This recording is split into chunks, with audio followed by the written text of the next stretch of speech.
to see brothers and sisters out here in unity. Brother Barazal, where you at? But see, now, look what you got here, over here in Washington, D.C., on the 4th of you lied. Because the so-called white man lied talking about independence. The damn English, no, the American colonists, the American thieves and murderers and rapists wanted independence from England. But they still wanted to keep our people in bondage. They still wanted to keep our people in chains, while they wanted independence for themselves. So this 4th of July, this wicked holiday is based on a lie, a falsehood, a hypocrisy. Now, you got this man over here talking about he got ice cold water. But see, here's the thing about that. He got that physical water. And you do need that physical water. But we got that spiritual water. We got that living water. See, just like you need physical food, you need spiritual food too. Because the scripture says, for those that adhere to this word and those that keep to this word, out of his belly, meaning out of his mind and his mouth, shall flow living waters. And that's what we got up here. He talking about he got ice cold water. And he says it's free with a donation. But if the water's free with a donation, it's not really free, is it? You need physical food and physical water, but we got that physical food. No, we got that spiritual food, excuse me. And we got that spiritual water. Get the book of St. Matthew chapter 4, verse 4. Physical food is important. And the Lord gave us rules and laws to govern our physical food. But the spiritual food is just as important too. So-called black folks, when woke black people look at black people that don't want to support black business, how many of y'all have ever heard the saying, our people don't want to support each other because they think the white man's ice is colder than the black man's? The white man's ice is colder. Now see, the problem is, our people think the white man's ice is colder. The white man's ice might be colder, but his water's poisoned. The white man's ice might be colder, but his the water he uses to make that ice has been poisoned. And when you deal with the philosophies and you side with the white man, you want to pour the white man's ice on your drink, but you poisoning yourself. You poisoning yourself mentally and spiritually. Read. Matthew 4, verse 4. But he answered and said, it is written, man shall not live by bread alone, but by every word that proceedeth out of the mouth of God. Man shall not live by bread alone. That's why I said, yes, you do need physical food, but Matthew 4, verse 4 just told you, you got to have that spiritual food too. And that's what we giving when we come up here and we teach. We providing that spiritual food. Now,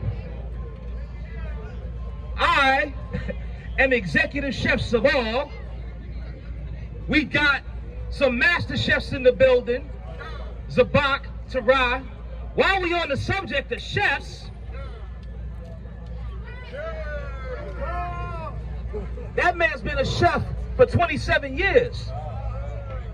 So that man can cook the hell out of some physical food, but I've seen him cook spiritual food too. Now, let's talk about physical food just for a minute. Get Leviticus 11 and 7. Let's talk about physical food for just a little while, because the Lord gave us rules governing our physical food and what we would have put into our bodies. Read. Leviticus 11, verse 7. And the swine, though he divide a hoof and be cloven-footed, yet he cheweth not the cud. He is unclean to you. And the swine, a swine, that's a pig, even though he have a hard bottom foot and has a split hoof, he cheweth not the cud, meaning pigs don't digest their food properly. He is unclean to you. So you're not supposed to eat no damn pork. But on this so-called 4th of July, what happened? You got Negroes all day today, and even tonight. You got Negroes that's been over here throwing pork on the grill that they didn't have marinating in whatever sauce all night. You got Negroes that's out here eating shrimp, crab, and lobster, when those are the animals that the Lord made to clean the earth. That's why the water's dirty now. So the Lord said you weren't supposed to eat pork. Now, let's talk about physical food. Take it all the way back. Go back to Genesis 1. Genesis 1 and 27. Teach. We're going to tell you about food, because that's what we do up here. While we got executive chefs, and then we got master chefs, like the Elder Terah and the Elder Zabak, that doesn't take away from you young brothers. You young brothers, while we up here serving the spiritual food, you brothers in HOI Atlanta, you brothers in HOI Buffalo, you brothers in HOI DC, y'all might not be master chefs just yet, but y'all are sous chefs, and y'all are line cooks. And the spiritual food you serve is just as important as when the master chefs are on. What we feed the people when we step up here, we are feeding you pure, unadulterated truth. And there are no additives to this truth. We not sweetening the tea or the lemonade. If you want sweet little lies, then what you need to do is go online and find out when Fleetwood Mac is having a reunion concert. And even in the physical realm, salt preserves you because they use it to preserve food. But if you eat too much sugar, your teeth are gonna rot. If you eat too much sugar, you're gonna get either type 1 or type 2 diabetes, where your blood turns into syrup. Read. Genesis 1, verse 27. Verse 29.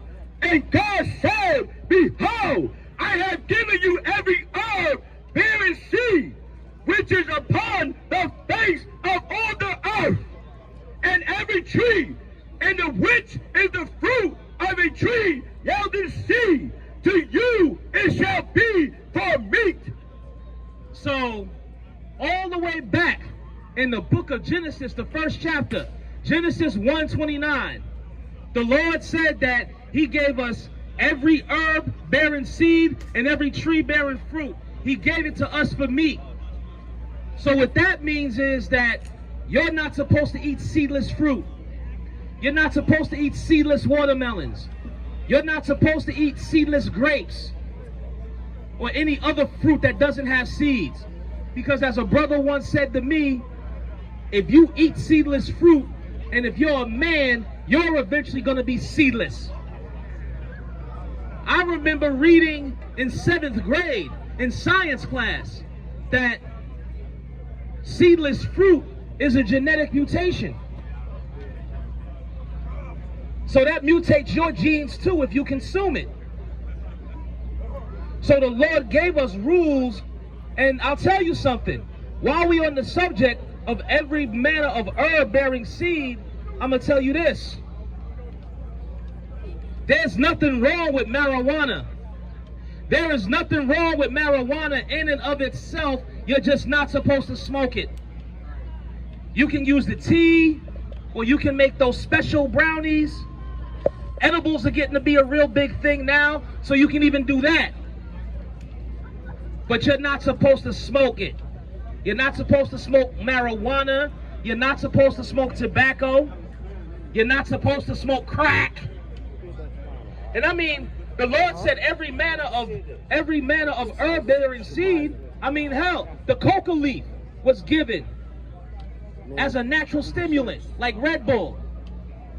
But you're not supposed to process it in the powder and then snort the powder, or process the powder in the rock and then smoke the rock. And a lot of times, the best way to get the proper spiritual food, the best way to be properly fed spiritually, is to be among your own people. Because if you hang out around the so-called white man, you just might get poisoned physically, but you are definitely going to be poisoned spiritually and mentally. Get Proverbs 11 and 21.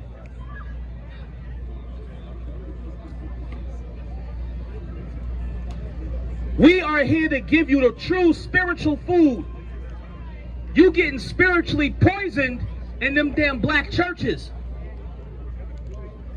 Read. Proverbs 11, verse 21. Though hand join in hand, the wicked shall not be unpunished. Though hand join in hand, the wicked shall not be unpunished.